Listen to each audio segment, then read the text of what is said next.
So from the most silly of the 5 strategies, hope it away, to the most futile of the strategies, outlaw it away, we move to a 3rd strategy. And I said, explain it away. Now, explain it away and argue it away. This is what a lot of intellectual folks, a lot of scholars are trying to do, hoping to sort of decrunchify religion. And the first way is to explain it away. Now, here, one of the ways to sort of diminish its impact, one of the ways to say this, we need to tame religious people. I'm not trying to be pejorative about it. I mean, I know that this is one of the ways it's done, is we're going to explain it.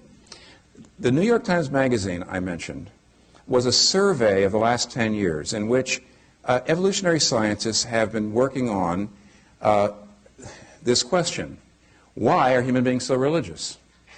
And if you grant there's no God, if you say there's no God and everything has to have a natural cause, and if you say, therefore, every feature of your brain and my brain, everything about its belief-forming faculties is the product of natural selection. Every single thing about my brain is there because it helped my ancestors survive somehow. Then you have to ask this question: why are people so religious? And you have to give it an evolutionary answer. And the answer, now right now nobody quite knows. That's what the debate's about. The evolutionary scientists that were being reported on all agree that there must be some way in which belief in God was something that helped our ancestors survive. Otherwise, it wouldn't be in our brain. And everybody's trying to decide how it happened. And there are people like Richard Dawkins who actually says it was a misfiring of evolution. He doesn't even want to grant that it helped our ancestors survive. He just thinks it's a byproduct of some other trait that helped our ancestors survive. He won't even grant this. And on the other hand, there are other folks who saw it different. I don't go into that. Here's what I want to point out. I have been absolutely amazed at the negative reviews by secular people of the New Atheist books. The New Republic gave a very learned and very devastating negative critique of Daniel Dennett's book. Thomas Nagel of NYU, who's a philosopher, did a tremendously negative review of Dawkins' book. And here's what they said. And these men were not writing as Christians. And this is absolutely right. So we have a problem with saying, yeah, most people believe in morality. They believe that there are moral absolutes. And most people believe in God. But it's because our evolution, it's because our genetic, it's because we're programmed by evolution to feel that way. Our belief-forming faculties that there is a God and there are moral absolutes do not tell us that there really is a God. If you have belief-forming faculties that tell you there's a God, it doesn't mean there is a God. It just means that that feeling helped your ancestors survive. So the belief-forming faculties, being a product of evolution, only helped survival. They don't necessarily tell you what's really there, your belief-forming faculties. They don't tell you what's there. They just help you survive. And all these reviews said, but wait a minute. The problem is that evolutionary scientists use that scalpel on everything else.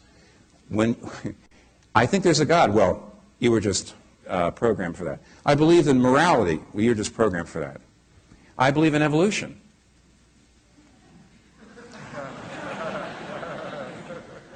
And here's the question. If your belief-forming faculties don't tell you the truth, but only what you need to survive, why believe them?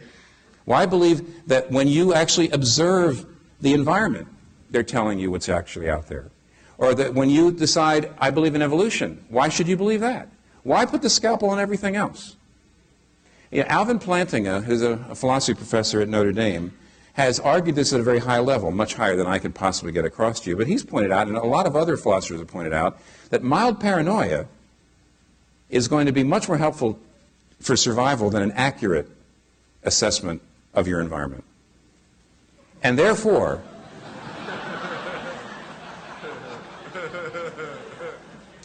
if you have a theory of evolution, I'm not saying I'm against all understanding of evolution, but if you have a theory of evolution that says you can't trust what your brain tells you, you can't trust what your brain's belief-forming faculties tell you, including what they tell you about evolution, then you can't trust your theory of evolution.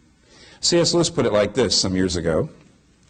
He wasn't talking about this directly, but it applies. He says, you can't go on explaining everything away forever. He's really talking about people who deconstructed everything. It's, oh, everything, that's just that, that's just that.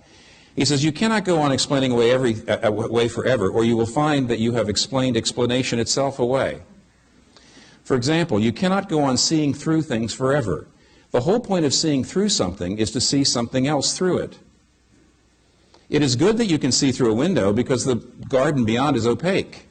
But if you could see through everything, then everything would be transparent, and a wholly transparent world would be an invisible world. So to see through everything is the same as not to see at all.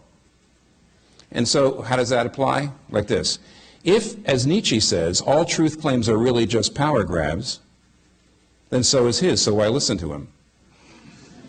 If, as Freud says, all views of God are really just psychological projections to deal with our guilt and insecurity, then so is his view of God, so why listen to him?